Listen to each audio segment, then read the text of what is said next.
Hola a todos, bienvenidos al capítulo 11 del curso Programando en ActionScript 3 orientado al desarrollo de videojuegos.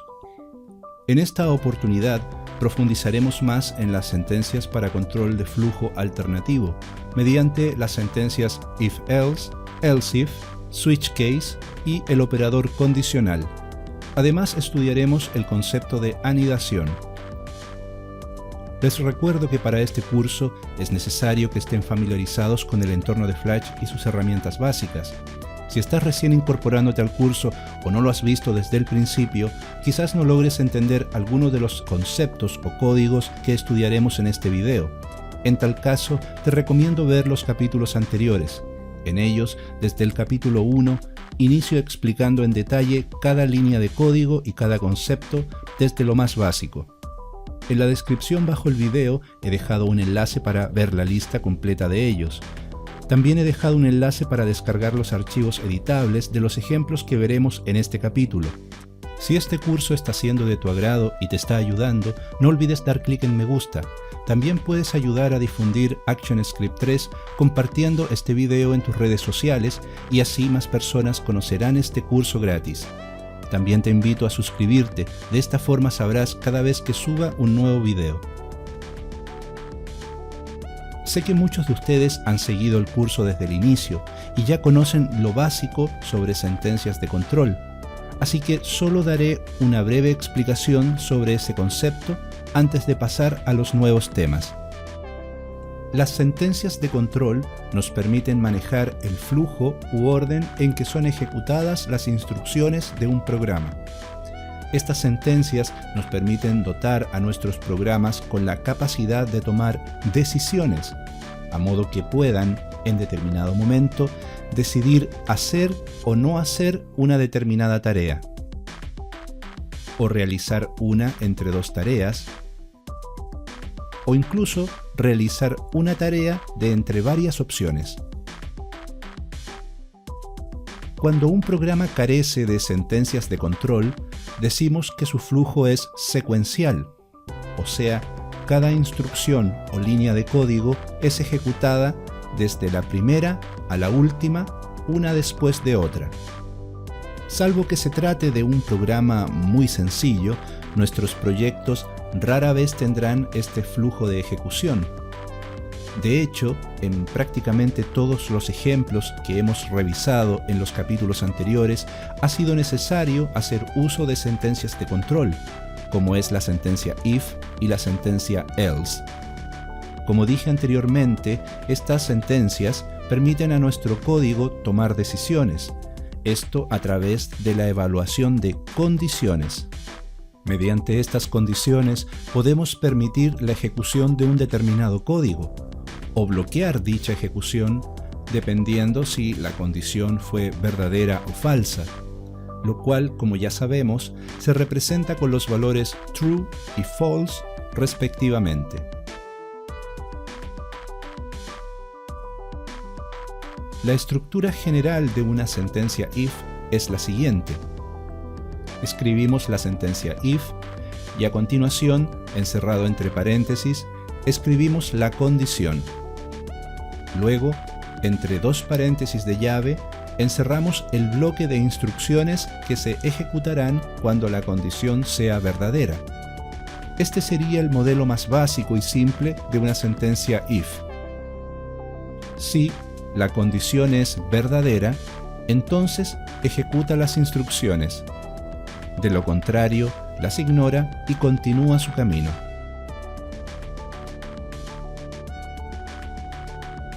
Mediante la incorporación de la sentencia else, podemos dar chance para que se ejecute un segundo código, en caso de que la condición haya sido falsa. Inmediatamente después del cierre de paréntesis de llave, escribimos la sentencia else, la cual también poseerá un par de paréntesis de llaves en donde contendrá las instrucciones a ejecutar cuando la condición de if sea falsa. Al igual que en las funciones, por norma, se sugiere que los paréntesis de llave sean escritos de esta manera. Sin embargo, puedes organizarlos de la forma que tú mejor prefieras. Este sería el modelo más básico y simple de una sentencia if-else. Si la condición es verdadera, entonces ejecuta estas instrucciones. Si no, ejecuta estas otras. Un claro ejemplo de este concepto es el ejercicio que revisamos en el capítulo 1, en donde desplazábamos un movie clip a través del escenario y una vez que en su coordenada X alcanzaba la posición 330, regresaba al inicio. Mientras la condición nave X es menor que 330 se cumpla o sea verdadera, se ejecutará esta línea de código, encargada de incrementar en 5 píxeles la posición X del movie clip nave. Y cuando nave X ya no sea menor que 330, la condición no se cumplirá, o sea, será falsa, dando lugar a la condición else, en donde la posición X del movie clip nave regresará a valor 0. De igual forma, según lo requiera nuestro programa, podemos también incorporar otras sentencias if y else dentro de los bloques de código.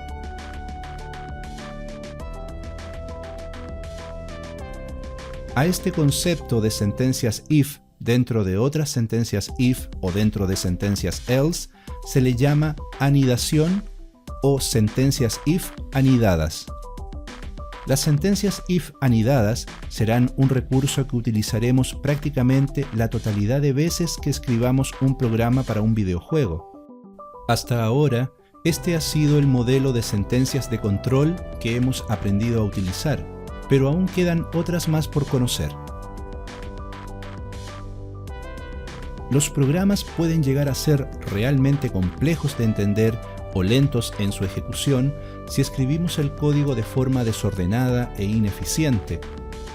La sentencia else if en varios casos nos ayudará en la tarea de ordenar mejor nuestro código, permitiéndonos compactar algunos modelos de sentencias if anidadas. Y no solo eso, sino además nos permitirá optimizar el rendimiento de nuestros programas, evitando que el procesador pierda tiempo haciendo comparaciones que no son necesarias de realizar en ese momento. Veamos un ejemplo de esto.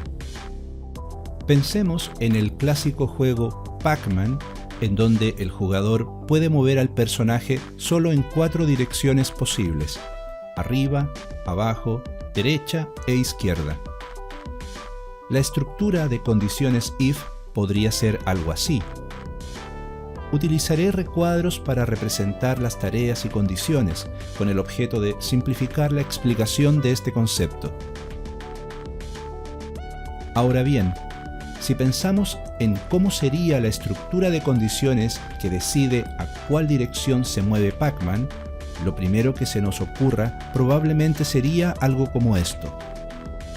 Así, a simple vista, todo pareciera estar en orden. De hecho, si implementáramos esta estructura usando código real, funcionaría perfectamente. Pero, ¿será esta estructura la más eficiente para hacer esta tarea? Veamos. Imaginemos que el jugador ha movido el joystick hacia la izquierda. Entonces, durante la ejecución, se consultará una a una todas las condiciones, hasta que finalmente dará con la correcta. Si el joystick está a la izquierda, entonces mover Pac-Man hacia la izquierda. Luego, el jugador mueve el joystick hacia arriba. Nuevamente, durante la ejecución se consultarán a todas las condiciones, pero esta vez ha dado inmediatamente con la condición correcta. Si el joystick está hacia arriba, entonces mover Pac-Man hacia arriba. El asunto es que, de todas formas, se consultarán a las otras 3 condiciones. Entonces, la pregunta es, si ya se ha encontrado la condición verdadera, ¿es necesario que la ejecución pierda tiempo consultando estas otras condiciones? Evidentemente no.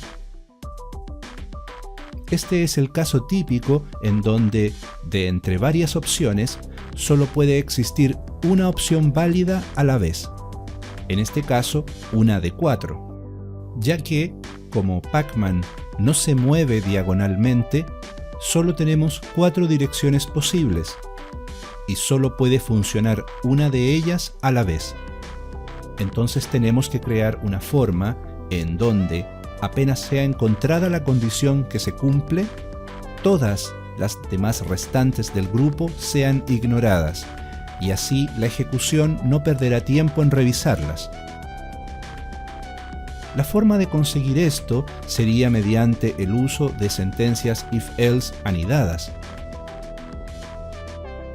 El código quedaría así. A simple vista, puede que se vea un poco complejo, pero si observan con atención, se trata simplemente de las mismas 4 condiciones if, una dentro de la otra, anidadas cada una en la sentencia else de la anterior.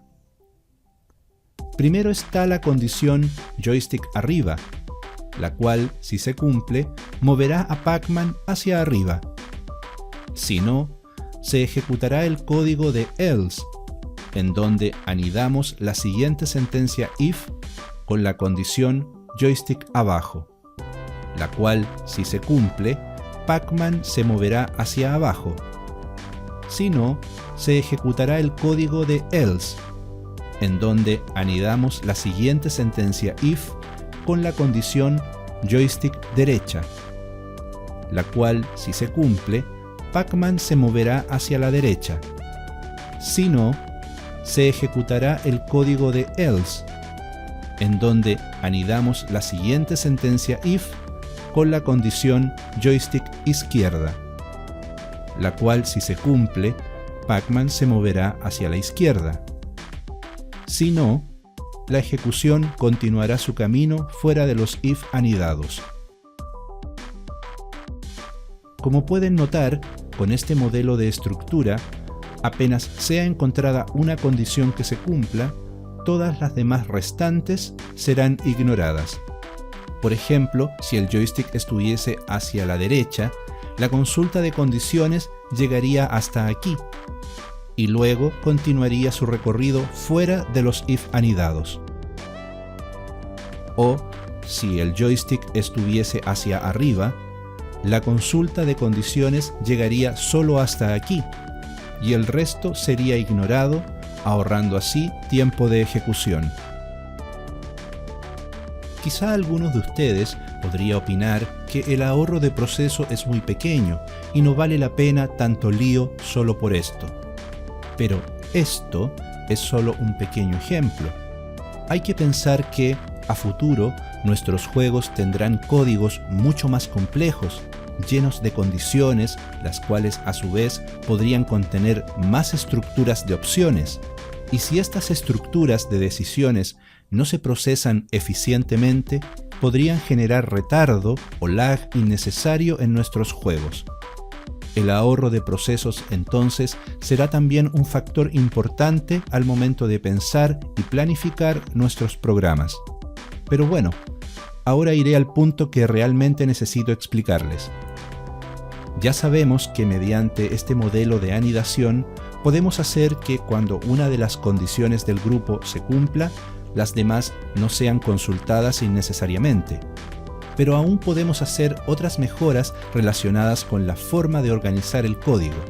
En ese sentido, existe una forma mucho más simple y ordenada de escribirlo. Así como lo ven, luego de la explicación, quizás este código ahora no les parezca tan desordenado. Pero, ¿qué pasaría si en vez de 4 condiciones anidadas, necesitamos anidar, digamos, unas 10 o 20 condiciones? Creo que el código ahora sí se tornaría bastante molesto. Afortunadamente, ActionScript 3 nos provee de una solución a este modelo de if anidados.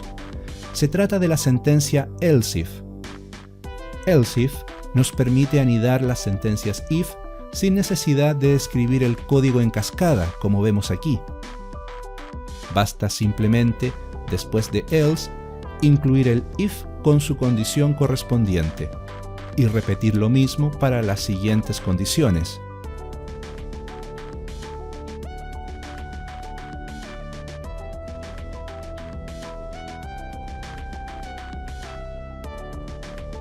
Así entonces, este código, en términos funcionales, sería exactamente igual a este otro, con la diferencia, claro está, de que el uso de sentencias else if nos permite una mejor organización del código.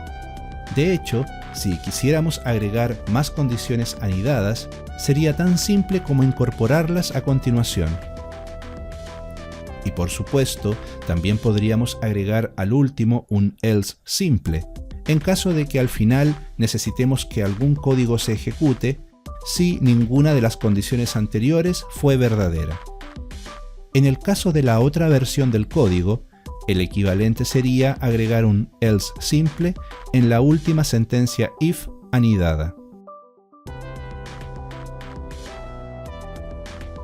Como pueden notar, además, la sentencia else if permite dotar a la sentencia else con la capacidad de incluir una condición, a diferencia del else simple, el cual depende de la condición de su if correspondiente. De esta forma, un else if, al tener su propia condición, su bloque de código solo se ejecutará cuando ésta sea verdadera.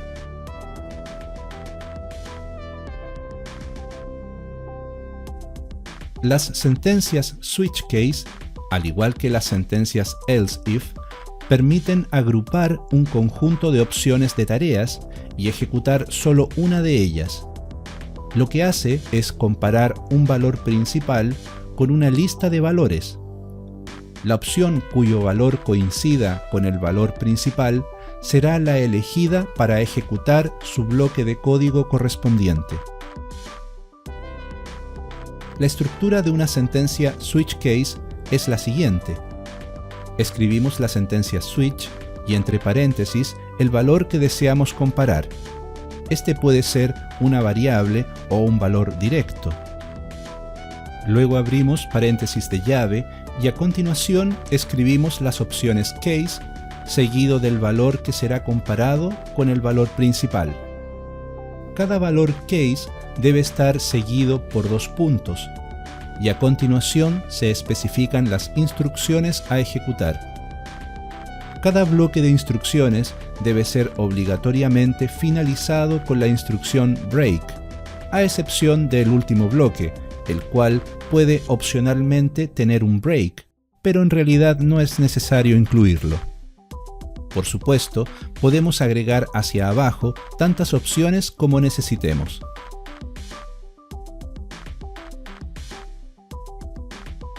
El funcionamiento de la sentencia switch case es muy simple.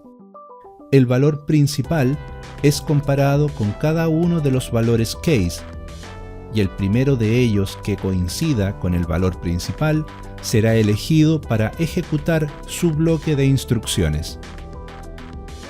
Luego, la instrucción break dará fin al bloque y conducirá la ejecución fuera del switch para continuar el curso del programa. Es por esto que la última opción no necesita de la instrucción break, ya que ella misma está al final del switch. Veamos algunos ejemplos en los que se podría hacer uso de switch case. Uno de los casos más típicos en donde se puede utilizar switch case es en los menús de opciones. Imaginemos que hemos hecho un menú de 4 opciones, las cuales podrían ser nuevo juego, configurar botones, dificultad y cómo jugar, por ejemplo, y que cada opción posee un número del 1 al 4, respectivamente.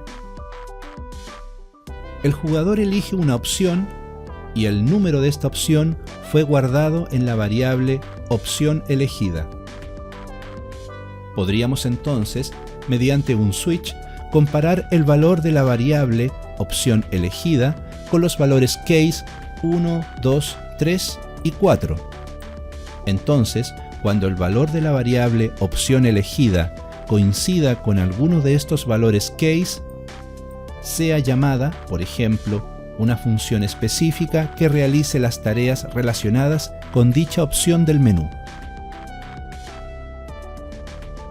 Otro caso para switch case podría ser la creación de un sencillo mecanismo para obtener ítems desde algún contenedor. El contenedor más común y clásico en los videojuegos son los cofres. Así entonces, por ejemplo, si estamos desarrollando un juego en donde el protagonista, al entrar a cierta habitación, se encuentra con algunos cofres con ítems, podríamos utilizar un switch case para simular la obtención de dichos ítems, separando cada uno de ellos en distintas opciones case, una para cada cofre. También se podrían utilizar algunas variables binarias para simular el estado de abierto o cerrado de cada cofre, y así obtener los ítems solo si el cofre aún no ha sido abierto. Al elegir uno de los cofres, se podría, por ejemplo, cargar una variable con el número del cofre abierto, y luego esta ser comparada en la lista de una sentencia switch case. Digamos que el jugador ha elegido abrir primero el cofre número 3. Se realizan las comparaciones y una vez encontrada la opción coincidente, se ejecutan las instrucciones de ese bloque. Se verificará primero si el cofre ya fue abierto anteriormente, revisando la variable cofre 3 cerrado.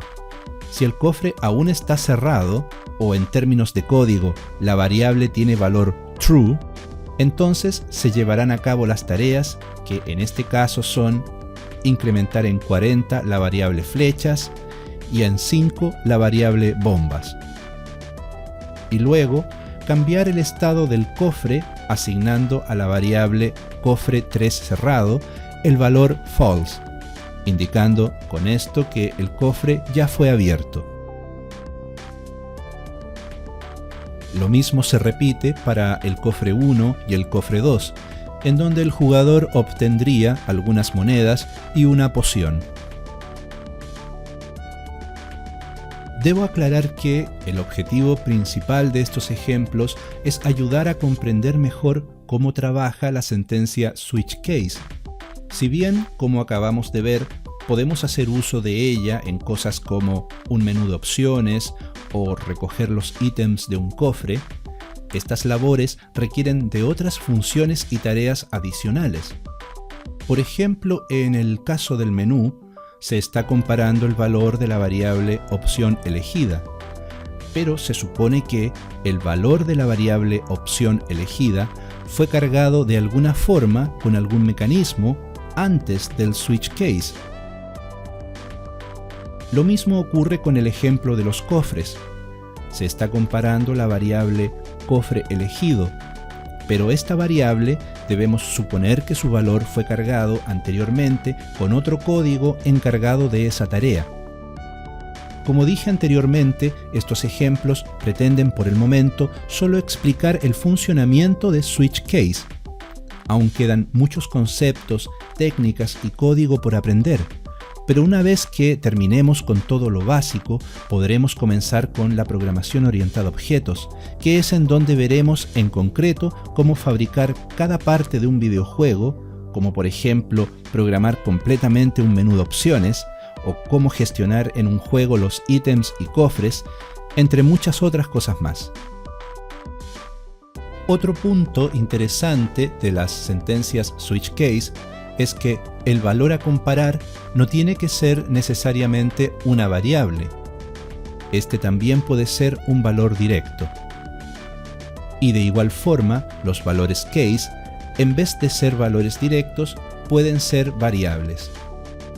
Por ejemplo, si estuviésemos creando un juego en donde el jugador solo se moviera en las direcciones arriba, abajo, izquierda y derecha, podríamos utilizar switch case de esta forma. Como valor principal, usamos directamente el valor true, y como valores case, las variables binarias que son usadas para registrar el estado de las teclas de dirección, mediante el código que estudiamos en el capítulo número 5. Como recordarán, cuando una tecla de dirección es presionada, estas variables binarias cambian su valor a true y cuando las teclas son liberadas, su valor regresa a false. De esta forma, cuando alguna de ellas adquiera valor true, esta coincidirá con el valor principal y esto hará que se ejecuten las instrucciones de ese bloque. Quisiera aprovechar este ejemplo para explicar y reiterar que la comparación de datos case se realiza uno a uno, comenzando desde arriba. El bloque de instrucciones que se ejecutará será el primero en el cual se detecte una coincidencia, y los demás serán ignorados. Por ejemplo, si el jugador presiona las teclas abajo y derecha al mismo tiempo, ambas variables tendrán valor true. Sin embargo, como este case tuvo la primera coincidencia de datos detectada, todos los demás, sin importar el dato que posean, serán ignorados. Nunca hay que olvidar que, en el fondo, las sentencias switch case son una forma alternativa a las sentencias else if anidadas. Por ejemplo, el equivalente a esta estructura, utilizando sentencias else if, sería de esta forma. Como pueden ver, al igual que en la sentencia switch case, el valor principal es comparado uno a uno con los demás valores, iniciando desde arriba. Y también serán ejecutadas las instrucciones de la primera condición que se cumpla, y todas las demás serán ignoradas. Algo que olvidé mencionar sobre los switch case es que, en el caso de que ninguna opción se cumpla o coincida, es posible agregar al final de la lista case una opción adicional de tipo default, la cual, al igual que las opciones case, podrá contener algún código, pero este se ejecutará solo cuando ninguna de las opciones case haya sido elegida. En el caso de la sentencia else if, su equivalente sería agregar un else simple al final de toda la anidación. Así como lo vemos, podríamos hacer todo con las sentencias if-else y else-if, y desde ese punto de vista podríamos simplemente olvidarnos de switch case. Sin embargo, aún existen diferencias entre ambas sentencias. La sentencia switch case fue diseñada para casos en que necesitemos comparar solo un valor con una lista de posibles coincidencias, a diferencia de la sentencia else if, en cuyas condiciones podemos hacer comparaciones con distintos datos, sin importar cuáles sean. El asunto es que la sentencia switch case fue concebida para realizar comparaciones de mayor velocidad mediante un eficiente sistema de indexación. Esto, en palabras simples, significa que si pusiéramos a funcionar en paralelo estos dos códigos que hacen lo mismo, la ejecución de switch case finalizaría antes que else if. Obviamente, si nuestro switch case tiene 3 o 4 opciones, probablemente la diferencia de velocidad será imperceptible y el rendimiento sería prácticamente igual a que si utilizáramos else if. Podríamos notar la diferencia en listas de 20 o más alternativas. De cualquier forma, como norma general, cada vez que en tu código detectes una estructura en donde un mismo dato es comparado a igualdad con varios otros, lo más recomendable es que utilices una sentencia switch case.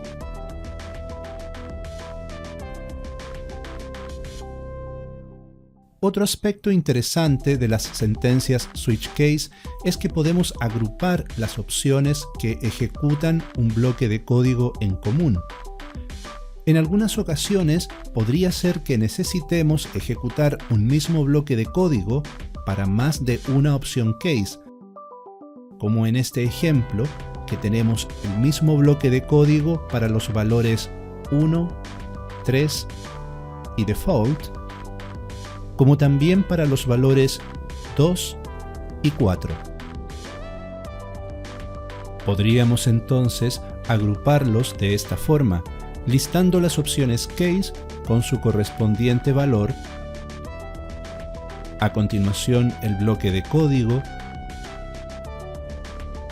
e incluimos la instrucción break si es que corresponde, ya que, como pueden notar, tampoco es necesario incluirla para este último bloque.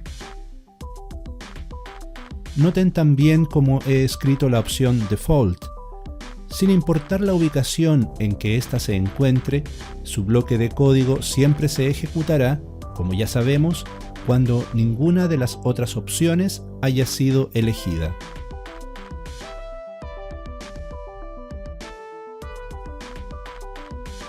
Para ir cerrando el tema sobre control de flujo alternativo, quisiera hablarles de un operador muy sencillo, pero que en muchos casos podría colaborarnos en el orden y compactación de nuestro código. Se trata del operador condicional, también conocido como operador ternario.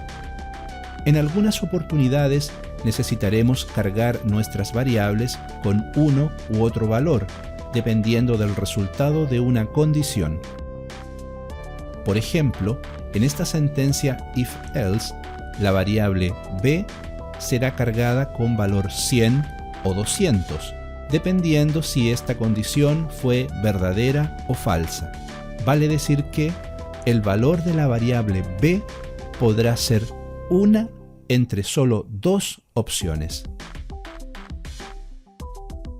Al reconocer este tipo de estructura, sabremos inmediatamente que estamos frente a una sentencia if-else que puede ser simplificada utilizando un operador condicional. Mediante el uso de un operador condicional podemos realizar esta misma tarea lógica, pero utilizando un código más compacto. En el caso de este ejemplo, la implementación del operador condicional sería la siguiente. Primero, escribimos la variable que recibirá uno de los dos valores, seguido por el signo igual.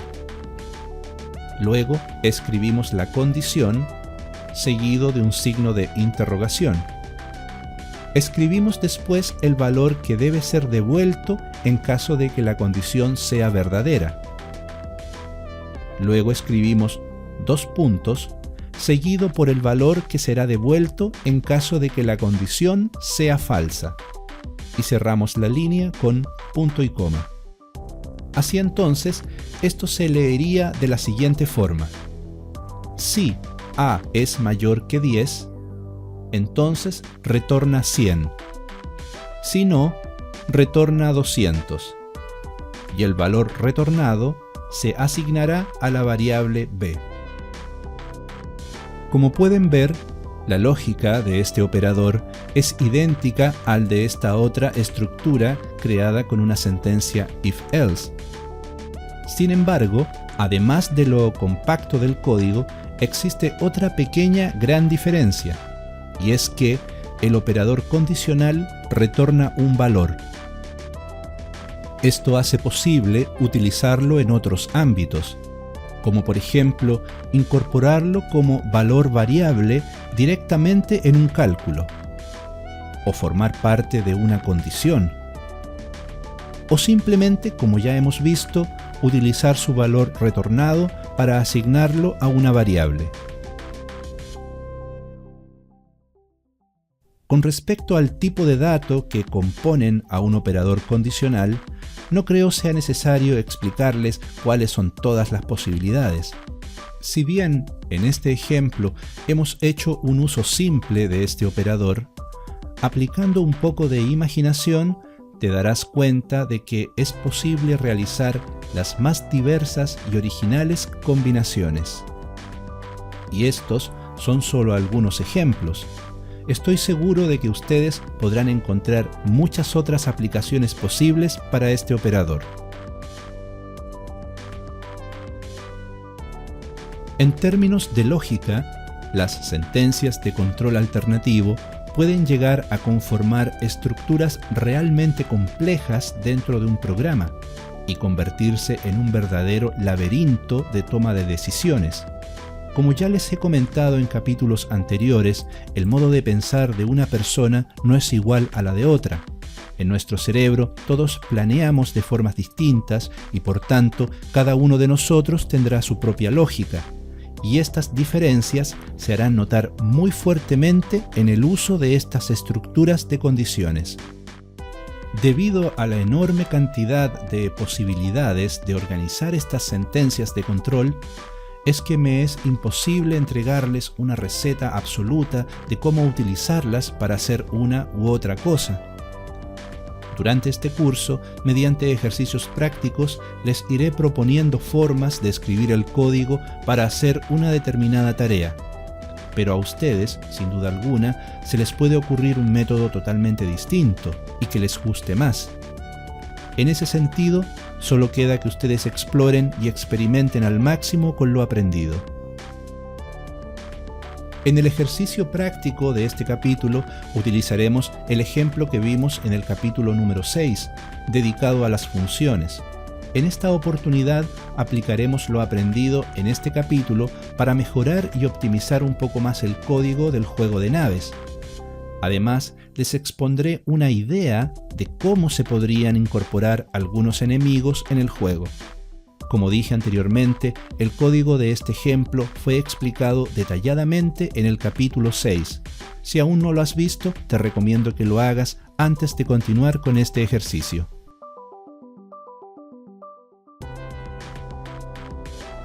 Bien, ahora veamos qué mejoras podemos realizar utilizando lo aprendido en este capítulo. Antes que todo, cambiaré la opción FPS a 60, para así obtener más fluidez en las animaciones. Ahora vamos con el código. La primera mejora que haremos tiene que ver no solo con el código del juego, sino más bien con el código para control de teclado, que hemos utilizado ya en varios ejercicios. Como pueden observar, aquí tenemos una serie de sentencias if comparando siempre el mismo valor keycode. Estos if, al no estar anidados, cada una de sus condiciones es verificada, aun si la opción correcta ya fue encontrada. Por ejemplo, si el jugador presionó la tecla izquierda, el valor de keycode es 37. Por lo tanto, esta primera condición es verdadera, y por lógica, las demás no lo son. Pese a eso, todas las demás condiciones serán checadas innecesariamente, debido a que los if están escritos cada uno de forma independiente. Esto lo podemos mejorar de dos formas. La primera es anidando los if mediante sentencias else if. De esta forma, una vez encontrada la condición verdadera, las demás no se revisarán innecesariamente. Pero aún hay algo más. Se compara siempre un mismo valor con una lista de otros.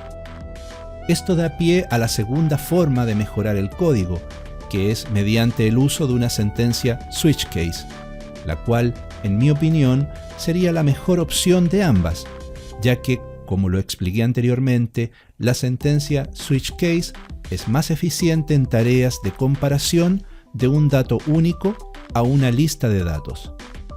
Recuerden que en la última opción case no es necesario incluir la instrucción break.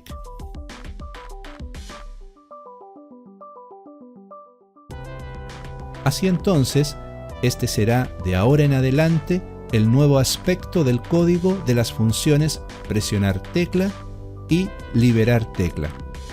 Noten cómo he organizado las instrucciones hacia la derecha en vez de listarlas hacia abajo. Las he puesto así simplemente porque son pocas instrucciones y creo que así se ven más ordenadas. Esto obviamente es opcional. Ustedes pueden listarlas hacia abajo si así lo prefieren.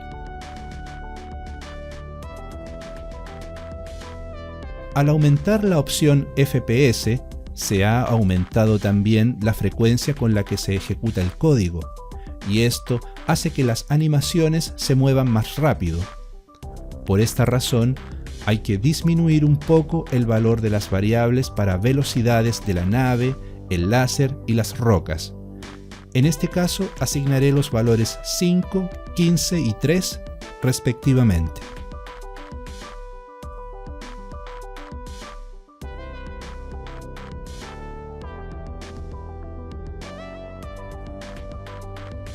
En la función láser activo realizaremos una mejora muy simple, pero también muy interesante. Como recordarán, la función láser activo retorna valor true o verdadero si el movie clip láser aún se encuentra dentro del escenario, y retornará valor false o falso cuando esté fuera del escenario. De esta forma podemos saber si el láser está en actividad o no.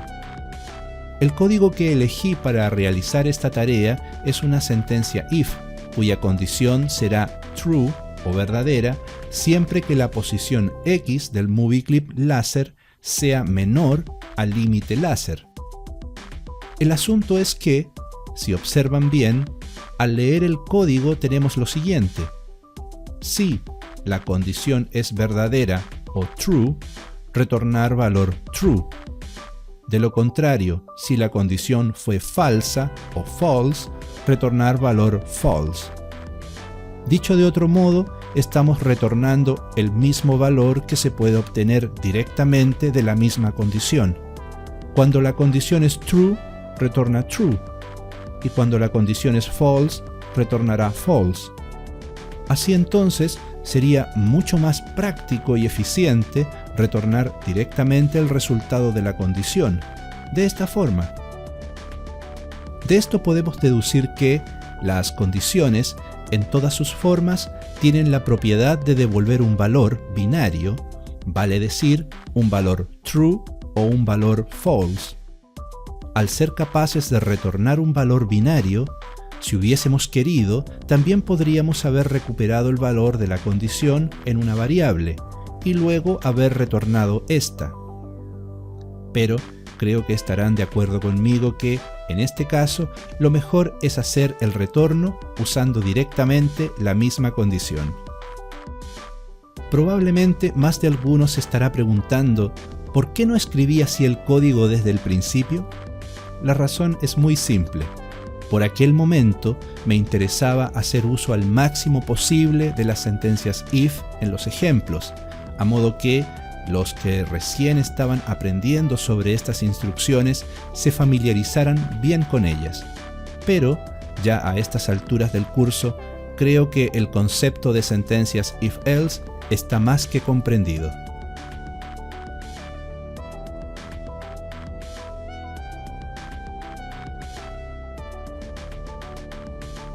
Aquí también podemos realizar una mejora interesante. Quizás alguno estará pensando en el ejemplo switch case que vimos anteriormente. Todo parece indicar que estas condiciones if podrían ser agrupadas en un switch case, salvo por un pequeño detalle. Recordemos que en un switch, solo una de las opciones case podrá ser elegida por vez.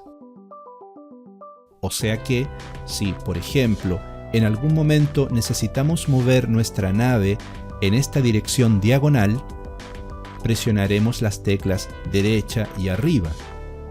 Pero en el switch solo se ejecutarán las instrucciones del primer case que coincida con el valor principal, en este caso la variable derecha, y el case arriba será ignorado. Por lo tanto, en esta situación puntual, la sentencia switch case no nos ayuda. Sin embargo, de todas formas, podemos hacer algunas cosas para optimizar el proceso de estas condiciones. Si observan bien, existen dos pares de direcciones que la nave nunca podrá realizar. Se trata de los pares izquierda-derecha y arriba-abajo. La nave, por lógica, nunca podrá subir y bajar al mismo tiempo. De igual forma, nunca podrá ir a la izquierda y a la derecha simultáneamente.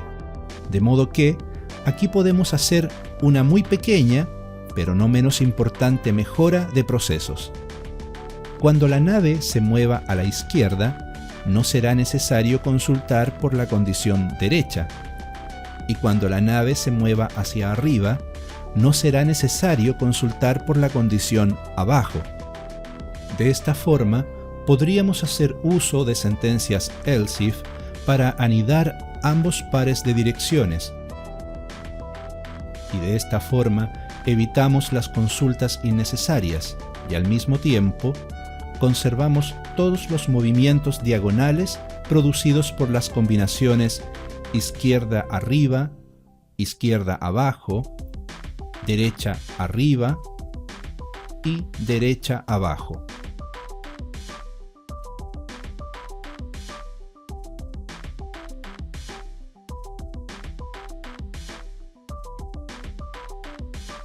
Aquí realizaremos dos modificaciones.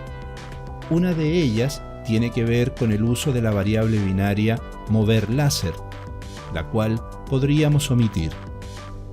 Como ven, aquí la variable es cargada con el valor retornado por la función láser activo y luego utilizada en esta condición. En este caso podríamos simplemente omitir la variable mover láser y utilizar como condición directamente la función láser activo, la cual retorna un valor verdadero o falso. La razón por la cual hice uso de una variable fue por la misma razón explicada anteriormente. Por aquel momento también me interesaba hacer uso al máximo de variables, pero en estos momentos estoy seguro que para muchos de ustedes ya es materia comprendida. La segunda mejora que realizaremos aquí está relacionada con esta condición if, encargada de verificar si la tecla A fue presionada. Como pueden observar, se trata de una sentencia if que se encuentra sola y anidada dentro de un else. Por lo tanto, se cumplen todos los requisitos para convertirlas en una sola sentencia else if. Así es, para que una sentencia if anidada se pueda fusionar con una sentencia else, es necesario que la sentencia if sea la única que esté dentro de ese else.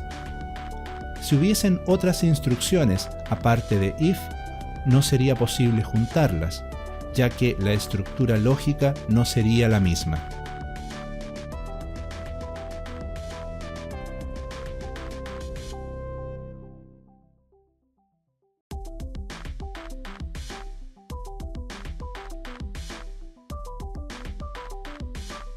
Para finalizar con este ejemplo, quisiera mostrarles cómo se podrían incorporar algunos enemigos. Siempre que queramos incorporar enemigos, debemos considerar de que se trata de elementos u objetos autónomos. Dicho de otro modo, los enemigos tendrán un determinado comportamiento en el juego. En un juego de naves, el comportamiento de los enemigos se centra principalmente en su tipo de movimiento, en donde podemos encontrar desde movimientos muy simples hasta los más complejos de realizar. En este ejercicio les expondré una idea de cómo incorporar algunas naves enemigas, pero lo más importante es entregarles una noción de cuáles serían los pasos a seguir al momento de idear enemigos, en este caso para un juego de naves. Cuando de enemigos se trata, sin importar el tipo de juego, este siempre contendrá una cantidad X de ellos que se repetirán constantemente. Por ejemplo, en el juego Galaga, en cada nivel podemos encontrar un numeroso grupo de enemigos, pero solo fue necesario crear uno de cada tipo, y los demás son simples copias que se comportan igual que su original. De igual forma, nosotros debemos primero concentrarnos en crear un enemigo, y luego, cuando ya esté listo y funcionando perfecto, realizar las copias que necesitemos del mismo. Idear el aspecto del enemigo podría ser la primera parte de su creación, aunque no es obligatorio hacerlo, ya que podríamos simplemente utilizar cualquier imagen de forma auxiliar y al final poner la imagen definitiva de la nave enemiga. Yo, en lo personal, prefiero desde el principio utilizar la que será realmente, ya que durante el proceso de animación puedo tener resultados visuales mucho más exactos. En este caso, utilizaré un movie clip con esta imagen como nave enemiga. La nave mide 40 píxeles de ancho por 40 píxeles de alto. La ubicaré en el costado derecho, por fuera del escenario, y llevará por nombre de instancia nave enemiga. Ahora debemos elegir el comportamiento de la nave enemiga, dicho de otro modo, qué tipo de movimientos tendrá. Muchas pueden ser las ideas que se nos ocurran para el movimiento de la nave, desde el más simple hasta el más complejo. En este caso veremos uno relativamente simple. Haremos que la nave enemiga recorra el escenario de derecha a izquierda al mismo tiempo que realice un movimiento en zigzag. Este avance se compone de dos movimientos, un movimiento horizontal, el cual desplaza a la nave de lado a lado, y un movimiento vertical oscilante. Ambos movimientos combinados hacen parecer que la nave zigzaguea mientras avanza. Primero iniciaremos creando el avance horizontal. Este mecanismo ya no debería significar un problema para ustedes, ya que en varias oportunidades a lo largo de este curso hemos estado realizando movimientos de este tipo. Lo primero que haré será registrar en una variable la velocidad que tendrá la nave enemiga, cuyo valor utilizaremos para desplazar su posición X. Es cierto que, en vez de una variable, podríamos utilizar directamente el valor numérico, pero les recomiendo que desde ya tengan la costumbre de manejar este tipo de valores en variables. La razón principal de esto es porque, de esta forma, no limitan a la nave a tener una velocidad fija. Y con nave me refiero también a la nave del jugador. ¿Han notado que en algunos juegos, al recoger un determinado ítem, la nave del jugador aumenta su velocidad? Pues bien, esto se puede conseguir fácilmente cambiando el valor de la variable de velocidad durante la ejecución del juego, en este caso, al recoger un ítem. Si utilizáramos un valor fijo, la tarea de cambiar la velocidad de la nave podría tornarse algo más compleja e incluso bastante molesta. Esta recomendación no solo se limita a los juegos de naves, es aplicable a cualquier juego que estén desarrollando. Siempre que sean datos que configuran aspectos o características de algún objeto determinado, mientras puedan guardar esos datos en variables, háganlo. Una vez declarada e iniciada la variable, podemos incorporar al interior de la función main la línea de código encargada de decrementar la propiedad X del movie clip nave enemiga, en la cantidad indicada por la variable velocidad nave enemiga. Hasta el momento, la nave se desplaza de esta forma por el escenario. Obviamente, ahora debemos limitar el desplazamiento de la nave. Podríamos usar la coordenada X menos 40, que es justo la posición en donde la nave enemiga abandona completamente el escenario y desaparece a la vista del jugador. De esta forma, cuando nave enemiga X sea menor o igual a menos 40, nave enemiga X será asignada con el valor 600. Y con esto, regresará al inicio cada vez que cruce y abandone el escenario.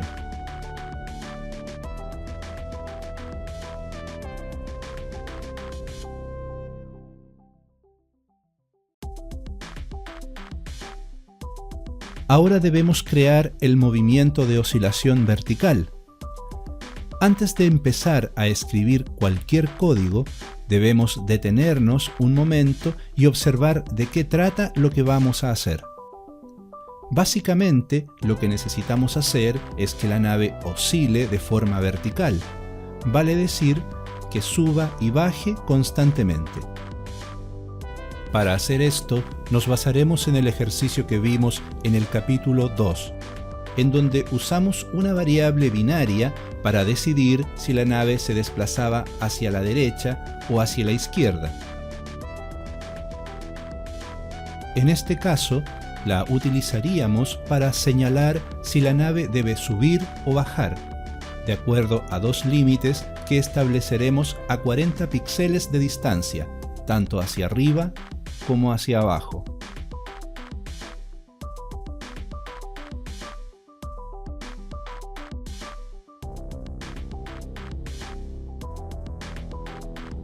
Así como la nave enemiga tiene una velocidad de avance, determinada por la variable velocidad nave enemiga, también necesitaremos una variable para indicar la velocidad de desplazamiento vertical. La variable podría llamarse simplemente velocidad vertical y la iniciaremos con valor 4. La variable binaria que usaremos para registrar la dirección se llamará dirección vertical y la iniciaremos con valor false.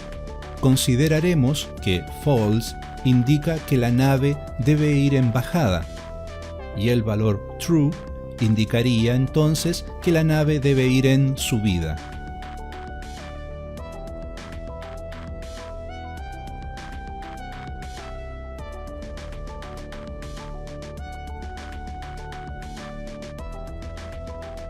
Para los límites arriba y abajo, utilizaremos las variables límite enemigo arriba y límite enemigo abajo. En este caso, estas variables no podrán ser asignadas con un valor directo o constante, como en las variables anteriores, ya que los límites dependerán directamente de la posición inicial de la nave, y ésta podría no siempre iniciar en el mismo lugar. Por eso, estas variables debemos iniciarlas con un valor relativo a la posición inicial de la nave enemiga. El rango de movimiento vertical de la nave será de un total de 80 píxeles, 40 hacia arriba y 40 hacia abajo, tomando como referencia la posición Y del movie clip nave enemiga.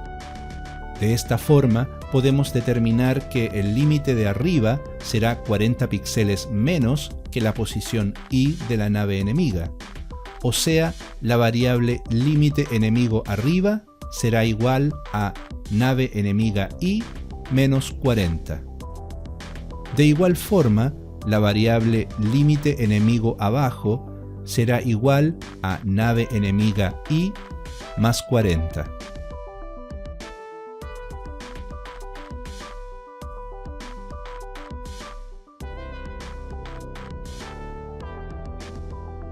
Ahora que ya tenemos definidas todas las variables necesarias, crearemos el mecanismo que desplaza verticalmente al movie clip nave enemiga.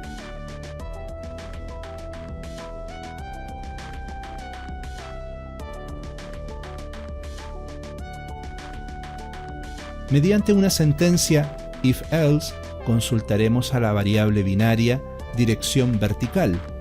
Si ésta posee valor true o verdadero, significa que la nave debe ser desplazada hacia arriba, restando la propiedad nave enemiga Y en la cantidad de velocidad vertical.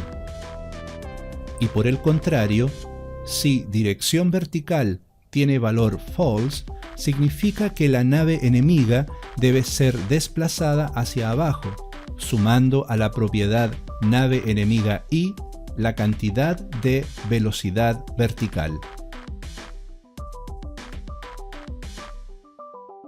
Ahora escribimos el código encargado de cambiar el valor de la variable dirección vertical, el cual cambiará de verdadero a falso o de falso a verdadero cuando la nave haya alcanzado los límites establecidos por las variables límite enemigo arriba y límite enemigo abajo.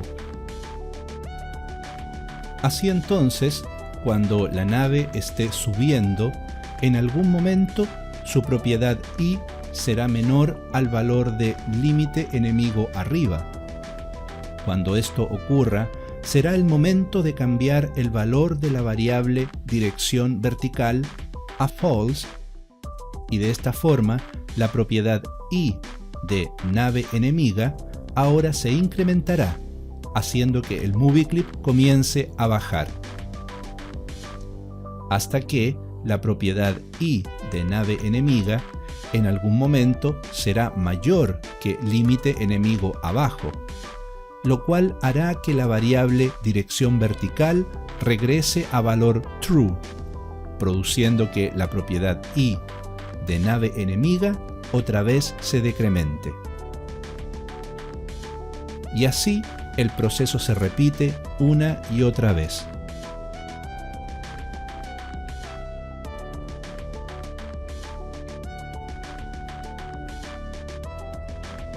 Noten que aquí he utilizado un else if.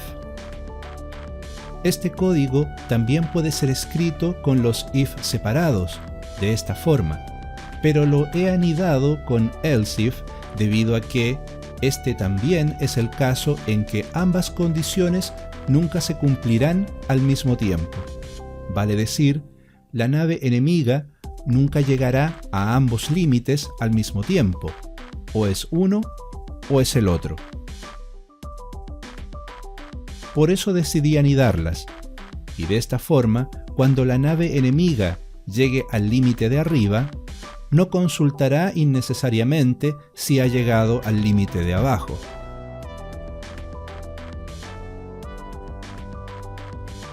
Bien, ahora la nave enemiga puede realizar un movimiento de oscilación vertical, y este, en conjunto con el movimiento horizontal, producen que la nave zigzaguee mientras avanza.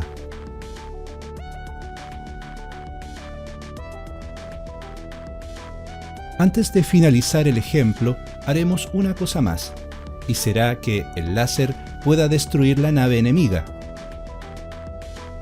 Básicamente, la destrucción de un enemigo consiste en quitarlo del escenario, ya sea eliminándolo como objeto o simplemente moviéndolo a un lugar que no sea visible por el jugador.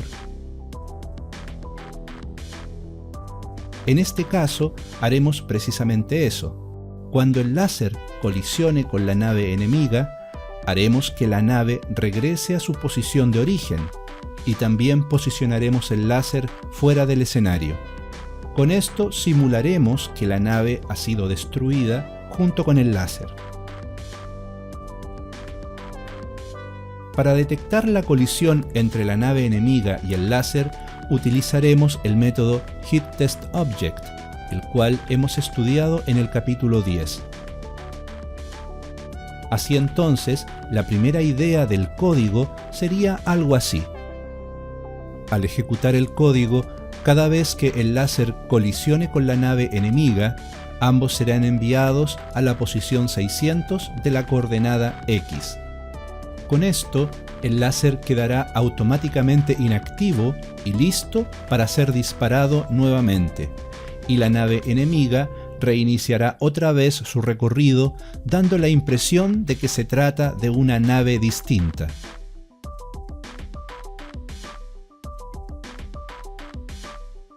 Hasta aquí, todo parece estar funcionando bien, solo que a veces se produce un pequeño problema. Pareciera que la nave enemiga estuviera trabada en algo que no la deja avanzar. El problema radica en algo que está ocurriendo más allá del área visible o del escenario. Como pueden observar, la nave enemiga, fuera del escenario, colisiona constantemente con el láser, el cual se encuentra fuera del escenario también. Para solucionar esto, debemos idear una forma para que la colisión del láser y la nave enemiga solo sea checado cuando el láser esté dentro del escenario. Dicho de otro modo, cuando el láser esté activo. Y para esto ya tenemos creada una función que es láser activo. De esta forma, valiéndonos de esta función, podemos crear una condición adicional antes de checar la colisión, de esta forma. Así entonces, la colisión entre el láser y la nave enemiga se realizará solo si láser activo retorna valor true o verdadero, lo cual significaría que el láser aún se encuentra dentro del escenario y califica para revisar si colisiona con una nave enemiga. De esta forma solucionamos el problema de colisiones fuera del escenario. También podríamos haber utilizado una condición que comparara directamente la posición X del Movie Clip láser y mientras ésta fuese menor que 600, permitir verificar colisiones. Pero ya que tenemos una función que realiza esa tarea, es mejor hacer uso de ella. Ahora les mostraré una forma simple y rápida de incorporar una explosión a la nave enemiga, al momento que es destruida. Para esto, he creado un movie clip con una animación muy simple en su interior, realizada con interpolación de forma.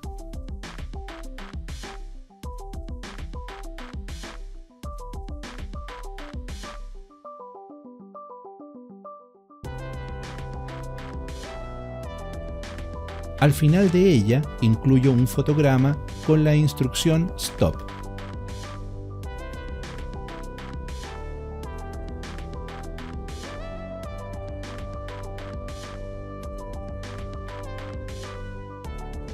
Este movie clip puede ser ubicado en cualquier parte fuera del escenario y lleva por nombre de instancia explosión. La idea entonces es muy simple. Actualmente, justo en el momento en que el láser colisiona con la nave enemiga, ambos son enviados fuera del escenario. Pero antes realizaremos lo siguiente. Ubicaremos el movie clip explosión exactamente en la misma posición de la nave enemiga. Esto se consigue fácilmente igualando sus valores de esta forma. Y a continuación, activaremos la animación del movie clip explosión utilizando la instrucción GoTownPlay, iniciando desde el fotograma 1. Es necesario ubicar la explosión antes de retirar la nave enemiga, ya que necesitamos primero rescatar sus valores X, Y para ubicar el movie clip explosión.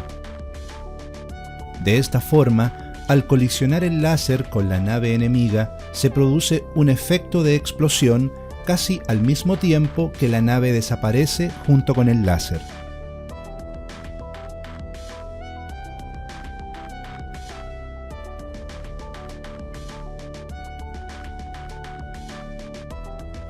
Es cierto que mi intención es dejar a un lado las líneas de tiempo, pero en tareas tan simples como esta las utilizaremos frecuentemente. Sin embargo, este efecto y cualquier otro es posible realizarlo mediante ActionScript 3. Bien, hemos hecho finalmente una nave enemiga, la cual, si bien aún puede mejorar bastante más, para efectos de ejemplificar su creación, ha servido. Pero estoy seguro que muchos de ustedes se preguntarán cómo puedo incluir más de estas naves enemigas para que no sea solo una la que esté atacando. La respuesta probablemente les parezca muy obvia, y es que la forma de incluir más de estas naves es simplemente duplicando el movie clip de la nave enemiga y su código, tanto sus variables como su código de control. Antes de continuar mostrándoles cómo incluir más naves enemigas, debo aclararles que esta no será la mejor forma de programar múltiples naves. Existen técnicas mucho más eficientes y profesionales de realizar esta tarea, pero se requiere conocer materias un poco más avanzadas que estudiaremos un poco más adelante. Por el momento, les mostraré cómo incluir más naves enemigas simplemente haciendo uso de lo que hemos aprendido hasta ahora. Bien, aclarado este punto, les explico cómo incluir más naves. Como ya les había adelantado, es necesario duplicar el movie clip nave enemiga y su código. Así que lo primero que haré será duplicar el movie clip y cambiar sus nombres de instancia por nave enemiga 1 y nave enemiga 2.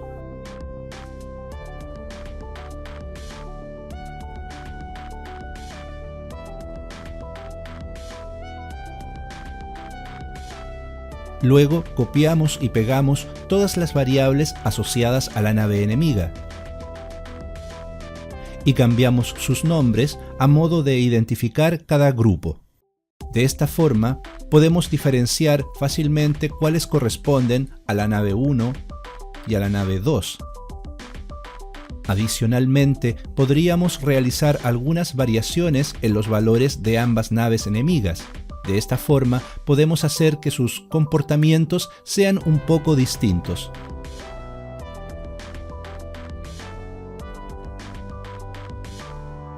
Y finalmente, copiamos y pegamos todo el código de control de la nave enemiga.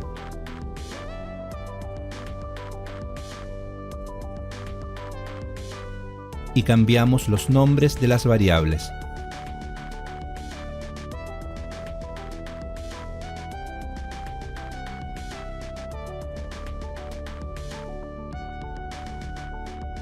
Y listo. Ahora tenemos dos naves enemigas cruzando el escenario, comportándose según la configuración de sus variables. Está de más decir que, si quisieran agregar una tercera nave, sería tan simple como repetir el mismo procedimiento.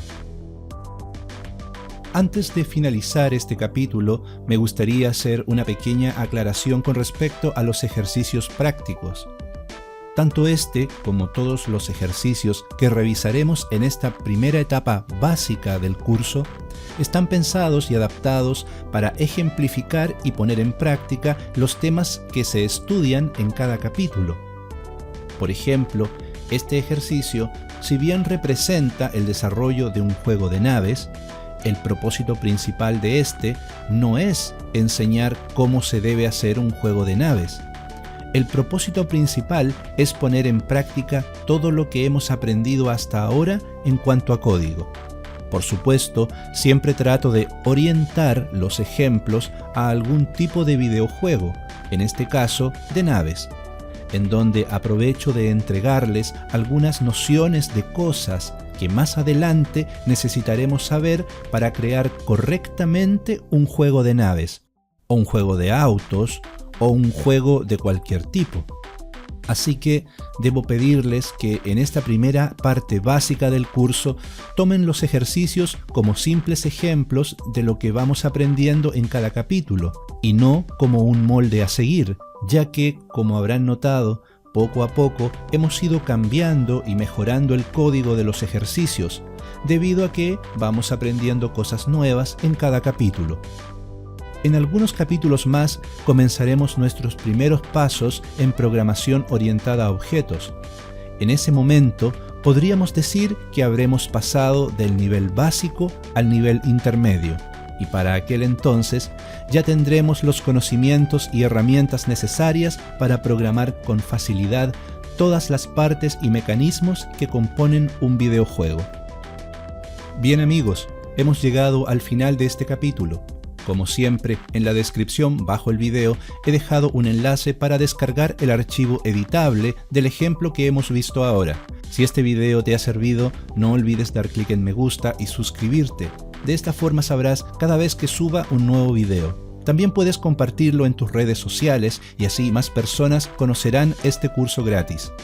Gracias y nos vemos en el próximo capítulo.